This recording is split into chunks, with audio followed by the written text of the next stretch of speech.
Bienvenidos hermanos a la segunda parte de la homilía del 14 de octubre de 1979. San Romero continúa con el seguimiento de los mandamientos y se inicia espíritu de pobreza y desprendimiento. Escuchemos a San Romero y esperamos crecer con una nueva enseñanza de San Óscar Arnulfo Romero. Las lecturas son Sabiduría 7 del 7 al 11, Hebreos 4 del 12 al 13 y la lectura de San Marcos 10 del 17 al 30. Para decir cómo Cristo tiene razón, un retorno a los mandamientos, donde no se robe, donde no se adultere, donde no se endiosen las criaturas o los hombres, donde todos reconozcamos solo Dios es bueno y solo el que cumple su ley también se hace bueno. Y todo aquel que mata, que tortura, que traiciona la ley de Dios es malo. Y si quiere salvarse y entrar al reino, tiene que arrepentirse y convertido, ser obediente a la ley de Dios.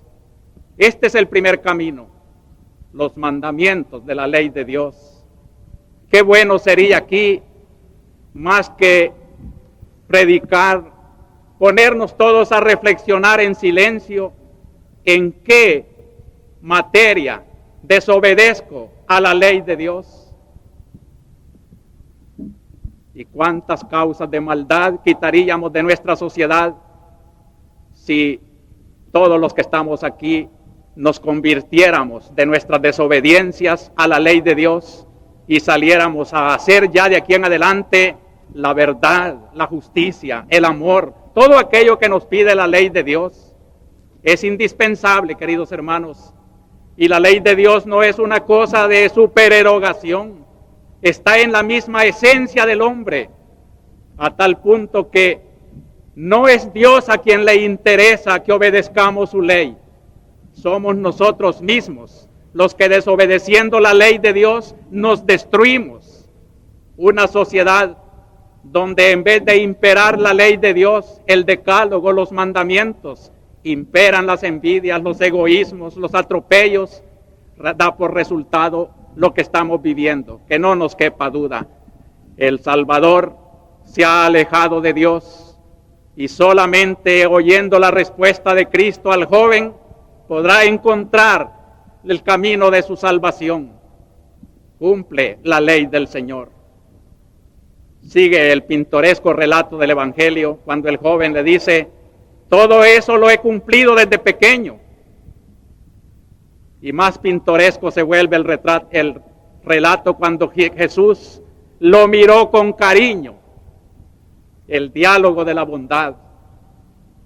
Ojalá si el Señor me mirara hoy, me mirara con cariño. No me mirara con el reproche con que debió de mirar a los hipócritas, a los fariseos, a los adúlteros, a los pecadores, porque una mirada de Cristo severa, como la que dirigía a sus enemigos, debió ser terrible como un latigazo, pero una mirada de amor de Cristo para un joven que ha cumplido la ley de Dios es una caricia. No hay caricia semejante que mirar el rostro de Cristo sonriéndome, satisfecho de que estoy haciendo lo que debo de hacer. Y sin embargo, Cristo le dice una palabra más. Una cosa te falta. Y aquí hay un reto de Cristo a la bondad natural de los hombres. No basta ser bueno. No basta dejar de hacer el mal. Mi cristianismo es algo muy positivo, no es negación. Hay muchos que dicen, si yo no mato, yo no robo, yo no le hago mal a nadie. No basta, te falta mucho todavía.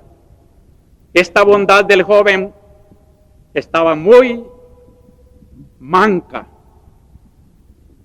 porque el hecho es que cuando Cristo le dice que es lo que le falta, anda, vende todo lo que tienes, reparte el dinero a los pobres, tendrás un tesoro en el cielo. Y después ven y sígueme. Entonces dice tristemente el Evangelio que aquel joven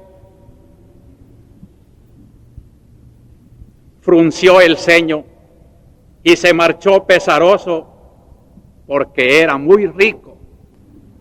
No es que Cristo tenga ojeriza a los ricos, ni la iglesia ni la predicación de la iglesia sea una hazaña contra los ricos, de ninguna manera. Si nos acaba de decir que lo miró con amor y porque lo quería, le enseña el verdadero camino. Y la iglesia si predica también y dice su palabra dura que ahora va a decir Cristo, no es por mala voluntad, sino para señalar el camino que da felicidad. Entonces Jesús, mirando alrededor, dijo a sus discípulos, esto ya es como un comentario de este triste episodio, un rico que le tiene miedo al desprendimiento. Qué difícil les va a hacer a los ricos entrar en el reino de Dios. Los discípulos se extrañaron de estas palabras, dice el Evangelio, y era natural, hombres formados en la espiritualidad del Viejo Testamento, se hacía consistir la felicidad, la bendición de Dios en tener mucho, larga vida, felicidad en esta tierra. Pero Cristo viene a poner las cosas en su puesto y a decir que si es verdad que es buena la riqueza y que existe la felicidad también en este mundo, no hay que endiosarla. Por eso corrige inmediatamente Cristo a los discípulos que se asustan. Jesús añadió, hijos, qué difícil es entrar en el reino de Dios a los que ponen su confianza en el dinero. Esto es lo malo. Tener dinero no es malo, pero poner su confianza en el dinero es convertir el dinero en Dios. Solo en Dios hay que tener confianza. El dinero se pierde, no afianza a nadie. La experiencia de la vida nos da que el que pone su confianza en las cosas terrenales nunca es feliz. Qué difícil entrar en el reino de Dios a los que ponen su confianza en el dinero. Y usa la tremenda comparación. Más fácil le es a un camello pasar por el ojo de una aguja que a un rico entrar en el reino de Dios. Ellos se espantaron más todavía y comentaban, entonces, ¿quién puede salvarse?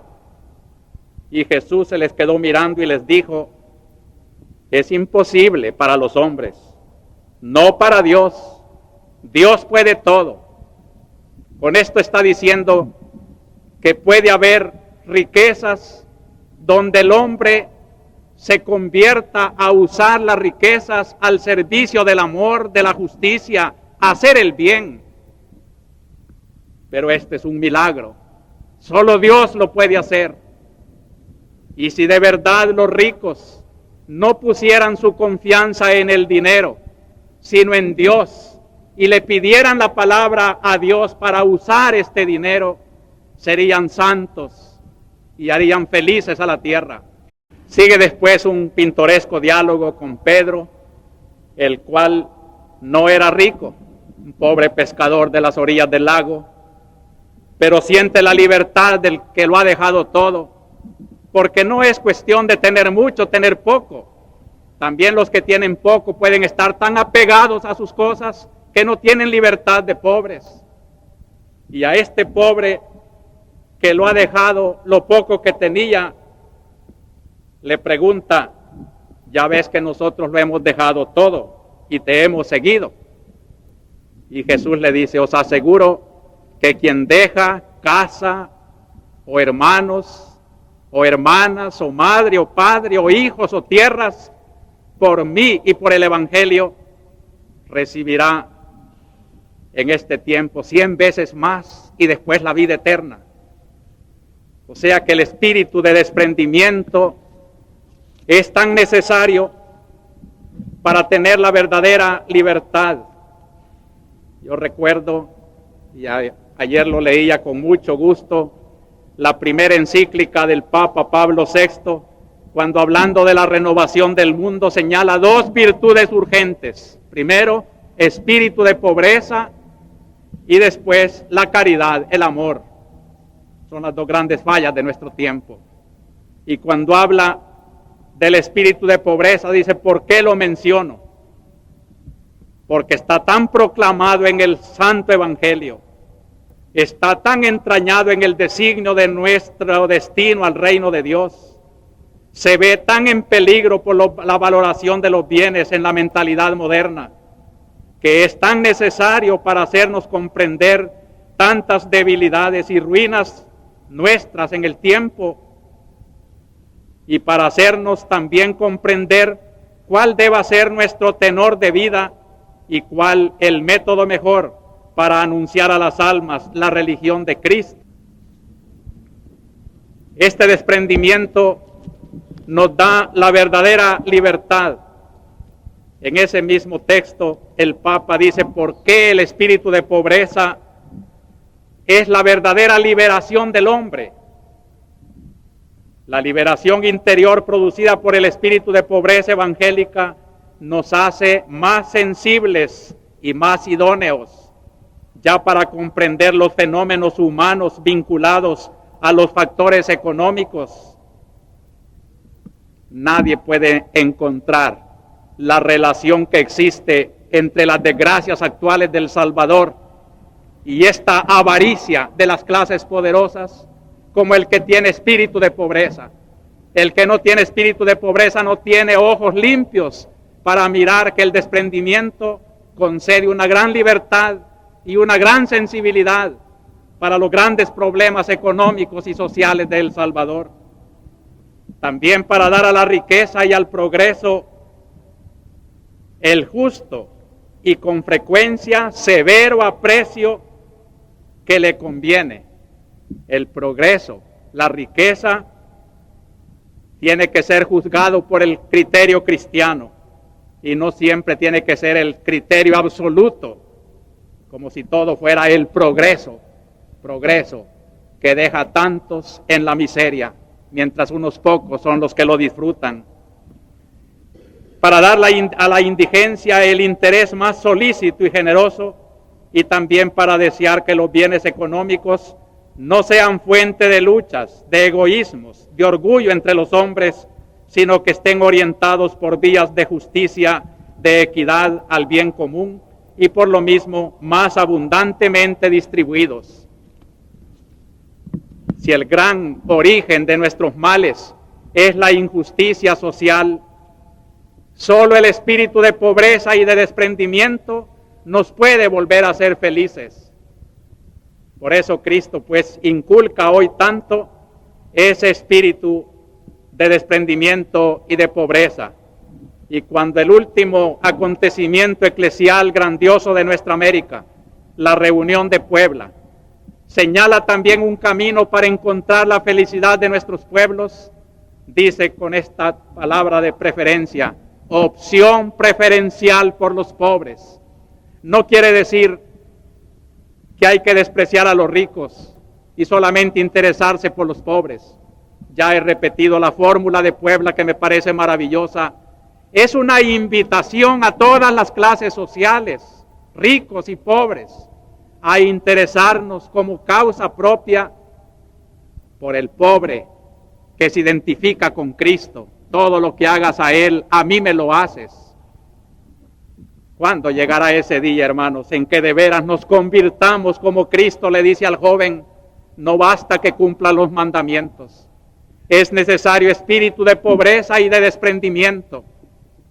Y yo les invito a que si la palabra de Dios que hoy penetra como espada hasta lo profundo de cada corazón, analicemos nuestro apego a las cosas de la tierra. Muchas o pocas, no importa. El apego es una actitud personal que hace desgraciado al hombre que vive apegado, aunque sea a una miseria de la tierra. Y por último, el tercer pensamiento, la tercera condición, Cristo le dice al joven, y luego sígueme. Esto es lo principal. Y cuando le dice a Pedro, quien deje tierras y familia y todo, por mí y por el Evangelio. O sea que hay un aspecto positivo en la liberación. La liberación que el cristianismo predica es una liberación de algo que esclaviza para algo que nos hace dignos. Por eso aquellos que solamente hablan de las esclavitudes, de la parte negativa de la liberación, no tienen toda la fuerza que la iglesia le puede dar a un hombre. Lucha sí contra las esclavitudes de la tierra, contra la opresión, contra la miseria, contra el hambre. Todo eso es cierto. ¿Pero para qué? Para algo. Como dice San Pablo en una hermosa frase, ser libres para el amor, ser libres para algo positivo, es esto que Cristo le dice, sígueme. Eso es lo más positivo que puede haber. El verdadero liberador es aquel que comprende que si se lucha contra las esclavitudes es porque se va a algo positivo. El episodio que hemos comentado del Éxodo es salida de la esclavitud de Egipto, pero para algo positivo, para la tierra prometida, para el descanso, para la dignificación del hombre.